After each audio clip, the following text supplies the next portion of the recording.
So Jai Hind everyone, this is Anshu and welcome back to our YouTube channel. A most awaiting video like क्योंकि air force x group पे भी English आता है, air force Y group पे भी English आता है। एग्ज़ाम का लेवल कैसा होता है, कितने क्वेश्चन होते हैं, कितना टाइम होता है, उसके बाद किस टॉपिक से कितने क्वेश्चन आते हैं और आप कैसे प्रिपरेशन कर सकते हो, कहाँ से प्रिपरेशन कर सकते हो, वो सारी की सारी चीज़ें यहाँ पे डिस्कस करने वाला हूँ। और डेफिनेटली आप सभी के लिए काफ़ी सारा ऐसे जो चीज़ें लाइक आपको रिक्वायर्ड होंगी वो आप सभी को प्रोवाइड करा देंगे। जैसे कि कुछ कैंडिडेट लूसेंट बुक की बोल रहे थे भैया प्रोवाइड, तो मैंने कोशिश की और निकाली आप सभी के लिए, तो वो मिल जाएगी आपको टेलीग्राम पर, so don't worry. So discuss करते हैं पॉइंट नंबर फर्स्ट से। देखो जैसे ही आप पेपर देने जाओगे सबसे पहला सेक्शन आपको यहाँ पे में भी इंग्लिश का ही देखने को मिल जाता है। अच्छा, उससे पहले एक डाउट आ रहा है, आज से फॉर्म फिलिंग इंडियन एयरफोर्स मतलब 24 जुलाई से स्टार्ट है, ठीक है। और जब भी आप वीडियो देख रहे हो 24 जुलाई 2022 का ये वीडियो है, तो मतलब हो क्या रहा है, कैंडिडेट एक्स वाई और एक्स वाई ग्रुप का फॉर्म फिल करने का ऑप्शन नहीं आ रहा है। मैं एक डाउट है छोटा सा क्लियर कर दूँ, उसके लिए अदर वीडियो बनाना पड़ता, फिर अपने टॉपिक पे आके सारी की सारी चीज़ें डिस्कस करेंगे। देखो साइंस का ऑप्शन आ रहा है कि जो साइंस के कैंडिडेट हैं साइंस फिल कर सकते हैं, और एक विदाउट साइंस का ऑप्शन आ रहा है। तो जितने वाई ग्रुप के कैंडिडेट हैं आपको वाई ग्रुप मतलब विदाउट साइंस वाले पे क्लिक करना है। उसमें हुआ कि आपको यक्स का भी पेपर देने को मिलेगा, आपको वाई का भी पेपर देने को मिलेगा। और इसमें होता क्या है, अब यहाँ पे एक फिर से आपकी तरफ से क्वेश्चन राइज होता है, जो फ्रेशर होते हैं उनकी तरफ से कि भाई मैं एक्स में पास हो जाता हूँ या फिर केवल मैं वाई में पास हो जाता हूँ या फिर मैं किसी में भी पास नहीं होता। देखो अगर दोनों में किसी में भी नहीं पास होते हैं, देखो आपका पेपर होगा इंग्लिश का कॉमन, और बाकी फिजिक्स का और मैथ्स का जो मतलब एडवांस वाली बात कर रहा हूँ, ठीक है, एक्स ग्रुप वाली बात कर रहा हूँ, साइंस वाली बात कर रहा हूँ, उनका अलग हो जाएगा। और जो वाई ग्रुप वाले कैंडिडेट उनका रागा का अलग हो जाएगा। 30 क्वेश्चन बस। अगर आप दोनों में कोई भी पास कर लेते हो तो आप पास है, अगर दोनों ग्रुप पास कर लेते हो तो आप दोनों पास हो। समझ में आ गया? कोई डाउट है तो कमेंट सेक्शन में आप इस टॉपिक से रिलेटेड आस्क कर लीजिएगा। बाकी अर्थमेटिक मैथ्स के लिए मैंने आप सभी को एक टेलीग्राम पे हैंड रिटन PDF प्रोवाइड करा दी है, उससे बाहर कुछ भी नहीं जाने वाला। वैसे इंग्लिश का आपका कुछ ना कुछ अरेंजमेंट करूँ, 1 से 2 दिन वेट कीजिए, वैसे मैंने कर लिया है, लेकिन आपको जल्दी टेलीग्राम पे वो भी मिल जाएगा। तो बस स्मॉल रिक्वेस्ट कि टेलीग्राम पे नहीं हो जुड़ जाइएगा। आगे बढ़ता है, डिस्कस करता है। सबसे पहला नंबर क्या है, आपका पेपर जो होगा 20 मतलब क्वेश्चंस आएंगे आपके सामने, और लगभग 20 मिनट का आपके पास टाइम होगा। लगभग क्या 20 मिनट का समय होगा। जिसको इंग्लिश आती है, पेपर आता है 8 से 10 मिनट, मैक्सिमम 10 मिनट में आप क्वेश्चन पूरे के पूरे कर लेते हो। बाकी आपको बैठना पड़ता है, कोई दिक्कत, क्योंकि इंडिविजुअल टाइम चलता है, अलग अलग टाइम चलता है ना उसका। ऐसा तो होता नहीं कि 60 मिनट दे दीजिए इंग्लिश वाला टाइम आप मैथ्स में लगा लो, ऐसा नहीं होता है। तो अब यहाँ पे किस टॉपिक से कितने क्वेश्चन आते हैं, फिर आप प्रिपरेशन कैसे कर सकते हो, वो चीज़ यहाँ पे डिस्कस करेंगे। तो पहले 20 क्वेश्चन 20 मिनट फिक्स चीज़ें डिस्कस करूँगा। वैसे मुझे पता है, लेकिन सही से बता लूँ उसके लिए मैंने लिख लिया है।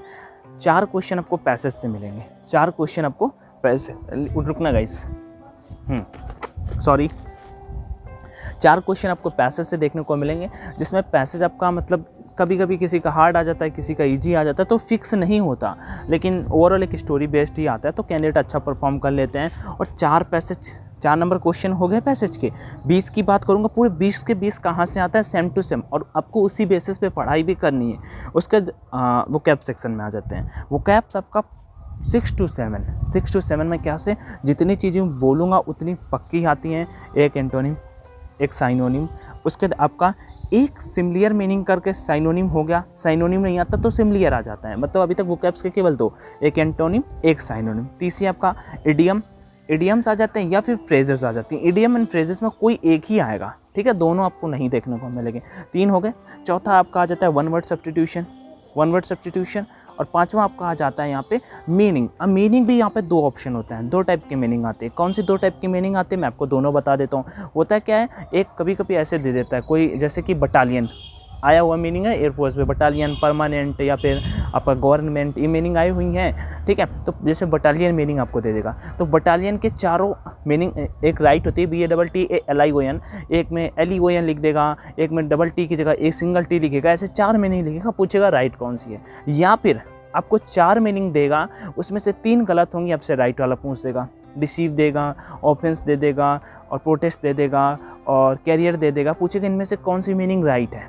3 गलत होंगी, 1 राइट होगी, ठीक है। या फिर इसका अपोजिट, 1 राइट मतलब 1 रॉन्ग और 3 राइट, तो रॉन्ग वाली पूछ सकता है। ये 2 होते हैं मीनिंग का, यहाँ पे हो गया 5 हो गए। और जो लास्ट होता है एक मीनिंग आपका ज़्यादा से ज़्यादा पैसेज वाले सेक्शन से उठा के रख सकते हैं। जैसे पैसेज 4 नंबर का आता है ना, उसमें एक मीनिंग आ सकता है कि जैसे जेस्ट मीनिंग दिया हुआ, जेस्ट मतलब पैसन वर्ड आपने सुना होगा ना, शान, तो वही मीनिंग कि इसका सिमिलर मीनिंग पैसेज से छाट के दिखाओ क्वेश्चन में। तो लगभग 6 नंबर का आपका वोकैब्स आएगा। तो वोकैब्स सेक्शन अच्छा करने के लिए आपके पास अगर लूसेंट बुक है, नहीं है तो मैं आपको प्रोवाइड करा दूंगा, आप उस बुक को कवर करिए, उस बुक को कवर करिए। वो कैप्स अच्छा करेंगे डेली। अगर 20 20 30 अगर नंबर अच्छे लाने हैं तो मैं बता रहा हूँ कि वो कैप्स, क्योंकि 6-7 नंबर इग्नोर नहीं मार सकते हो ना। 20 नंबर का पेपर आप 5-6 नंबर इग्नोर मत, होगा ही नहीं भाई। और वो कैप्स ईजी आते हैं, इतना डिफ़िकल्ट नहीं आते। एक मैंने बटालियन मीनिंग बोला ना, पैसन, जेस्ट, ये जितनी परमानेंट और एक वो गवर्नमेंट, ये सारे के सारे मीनिंग्स आएंगे। मैंने आपको प्रीवियस टाइम के क्वेश्चंस भी प्रोवाइड करा देने हैं, सो उसकी भी टेंशन मत लो। तो अभी तक 6 वोकैब्स 4 पैसेज, 10 नंबर हो गए आपके। अगला अब 11 नंबर से यहाँ पे बात करते हैं। एक डायरेक्ट इनडायरेक्ट का क्वेश्चन पक्का आएगा, लिख के ले लीजिए। दूसरा 12वां नंबर एक्टिव पैसिव का क्वेश्चन पक्का आएगा, वो भी फिक्स है। 13वां नंबर PQRS सबका पक्का आएगा। PQRS ये नहीं कि SSC CGL या CHSL में जितने आते हैं लॉन्ग लेंथ बैंकिंग एग्जाम में जो आते हैं वैसे आ जाए, नहीं डिफ़िकल्ट नहीं आते। अगर आपको थोड़ा भी समझने की आदत है, लाइक थोड़ा समझ सकते हो, तो आप PQRS सॉल्व कर लेते हो। हाँ, इतना ईजी भी नहीं आता लेकिन डिफ़िकल्ट भी नहीं आता, ठीक है ना। PQRS से क्वेश्चन देखने को मिल जाएगा। 13 हो गए। 14 नंबर आपका प्रीपोजिशन। 14 एंड 15 मैं 2 क्वेश्चन प्रीपोजिशन के यहाँ पे लूँगा। प्रीपोजिशन क्या होता है? फिक्स प्रीपोजिशन, हमेशा मोस्टली फिक्स प्रीपोजिशन आपको देखने को मिलेंगे। आप ऑफिशियल मॉक भी देखोगे उसमें भी फिक्स प्रीपोजिशन दिया हुआ है। 2 क्वेश्चन प्रीपोजिशन के दिए हुए हैं, तो फिक्स प्रीपोजिशन पे आपको ध्यान देना है। लगभग आप 100-200 स्टार्टिंग वाले अक्षर के तो याद ही कर लो, बाकी जो रूल्स होते हैं वो तो सबको पता होता है। रूल्स तो सबको पता होते हैं, लेकिन जो फिक्स चीज़ें होती हैं उनको अगर लर्न कर लोगे तो आप काफ़ी अच्छा परफॉर्म वहाँ पे कर पाओगे। फिक्स प्रीपोजिशन की बात कर रहा हूँ, तो 14-15 नंबर प्रीपोजिशन से हो गए। अब बच्चे 5। एक क्वेश्चन आएगा एडजेक्टिव टू नाउन या फिर नाउन टू एडजेक्टिव, या फिर आपका पूछेगा क्या लिखा है, नाउन टू एडजेक्टिव या एडजेक्टिव टू नाउन, वही चीज़ तो लिखी थी जो मैंने बोली, ठीक है। तो इस टाइप का क्वेश्चन पक्का है। एडमायर का जैसे पूछ लिया, एडमायर प्रशंसा करना, एडमायरेबल या एडमायरल, कुछ भी ऐसे करके लिख देगा। उनके 4 ऑप्शंस आपको देगा और पूछेगा इनमें से कौन सा राइट हो सकता है। तो 16 नंबर आपका ये क्वेश्चन आएगा। 17 नंबर क्या होगा, 10 से क्वेश्चन आएगा। मोस्टली जो 10 से क्वेश्चन आता है इनकी भी एक प्रोबेबिलिटी है कि कहाँ से बन के आ सकते हैं, प्रेजेंट इंडेफिनिट या past indefinite. Past indefinite, present indefinite, और उसके बाद जो कंडीशनल सेंटेंसेस आपने पढ़े होंगे, यदि मैं राजा बन जाऊँ, यदि तुम राजा बन जाओ, यदि वो बारिश हो जाए, कानपुर में वैसे वो नहीं रही, ठीक है। तो कंडीशनल जितने भी सेंटेंस हैं उनके बारे में यहाँ पे बात कर रहा हूँ कि इनको आपको पढ़ना होगा, ज़्यादा डिफिकल्ट ये भी नहीं है। 17 हुआ। 18 नंबर आपका टॉपिक है conjunction. Conjunction subordinate, coordinate, subordinate 2 type होते हैं फिक्स आपके, उसकी वो इतना डिफिकल्ट चैप्टर नहीं है, इतना डिफिकल्ट नहीं है। कुछ रूल्स होते हैं, and not, but, as well as, together, and not, ठीक है, each other, one other, as well as, जितने भी रूल्स होते हैं आपको उनको पढ़ लेना है, कहाँ पे किन चीज़ों का यूज होता है। बाकी मैं आपको PDF प्रोवाइड करूँगा। अगला 19 और 20, 2 क्वेश्चन बचते हैं यहाँ पे। 19-20 वैसे तो मैं बता दूँ 2 क्वेश्चन एरर के आ जाते हैं, लेकिन कभी कभी 1 एरर आता है, कभी कभी 2 एरर आते हैं। वैसे 2 क्वेश्चन एरर के आ जाते हैं। अब मैंने जैसे एक एडजेक्टिव वाला क्वेश्चन लिया था, अगर एडजेक्टिव नहीं आता तो रिमूव टू वहाँ पे आ जाता है, ठीक है ना। तो इस तरह से कुछ होता है। अच्छा, आगे बढ़ने से पहले मैं एक चीज़ बता देता हूँ, फिर आपको प्रिपरेशन कहाँ से करनी है वो भी चीज़ यहाँ पर शेयर करेंगे। आप ऐसा करिए, ऑनलाइन मॉक टेस्ट लगाइए, ज़्यादा से ज़्यादा प्रैक्टिस करिए। मतलब पहले तो सजेशन कि टॉपिक सिलेबस कवर कीजिए, रिवीजन करिए। अगर आप सोचोगे कि 1 महीने में हम कहीं से कोर्स खरीद के और पूरा का पूरा टॉपिक कवर कर लेंगे और वो भी बहुत डिफ़िकल्ट हो जाएगा। आपको सेल्फ स्टडी ज़्यादा से ज़्यादा करना पड़ेगा और प्रैक्टिस ज़्यादा से ज़्यादा करनी पड़ेगी, तब आप जाके इंग्लिश, क्योंकि मान लो इंग्लिश अच्छा कर ले तो रीजनिंग में नहीं गिर पड़ोगे। वाई ग्रुप वालों को बता रहा हूँ, मैथ्स में अच्छा नहीं कर पाओगे अगर आपने प्रैक्टिस नहीं की होगी। तो प्रैक्टिस के लिए बोल रहे हैं मॉक टेस्ट ऑनलाइन लगाओ। परीक्षा ऐप का लिंक डिस्क्रिप्शन बॉक्स में दे दूंगा। न्यू अग्निवीर के नाम से टेस्ट सीरीज़ भी वहाँ पे लॉन्च कर दी गई है स्पेशली आप सभी के लिए, तो कर सकते हो। और बाई करने के लिए अग्निवीर कर सकते हो, या X group special, Y group special 2022 के जनवरी में आए थे, वो वाले टेस्ट आप लगा सकते हो। उनका प्राइस भी ज़्यादा, उनका प्राइस तो 125 रुपीज़ है।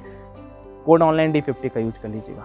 रैंकिंग देख पाओगे, उनका सॉल्यूशन देख पाओगे, आप किस में कितना अच्छा परफॉर्म कर रहे हो, आपका किस में कितना कम स्कोर आ रहा है, वो सारी की सारी चीज़ें वहाँ पे देखने को मिल जाते हैं। कम स्कोर हो रहा है या फिर कुछ उसमें दिक्कतें आ रही हैं तो मुझसे कमेंट सेक्शन में आस्क कर सकते हो, तो फिर मैं उसमें आपकी जो हेल्प कर सकता हूँ कि भाई इस टॉपिक पे ना पढ़ के ये टॉपिक पढ़ो तो आप अच्छा कर पाओगे, ठीक है।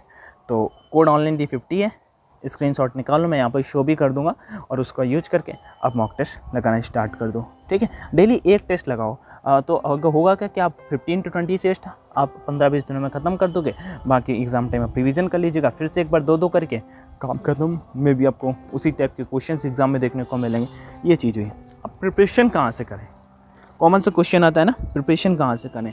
तो इसके लिए पहला नंबर तो सेल्फ, जो मतलब जिनको चीज़ें समझ में आती हैं, जिन्होंने सिलेबस लाइक नोट्स बना रखे हैं, जिन्होंने रिवीजन किया, बीच में इंग्लिश पढ़ते रहें, उनको तो मेरे पॉइंट ऑफ व्यू से सेल्फ स्टडी के अलावा कोई दूसरा ऑप्शन ही नहीं। सेल्फ स्टडी करिए।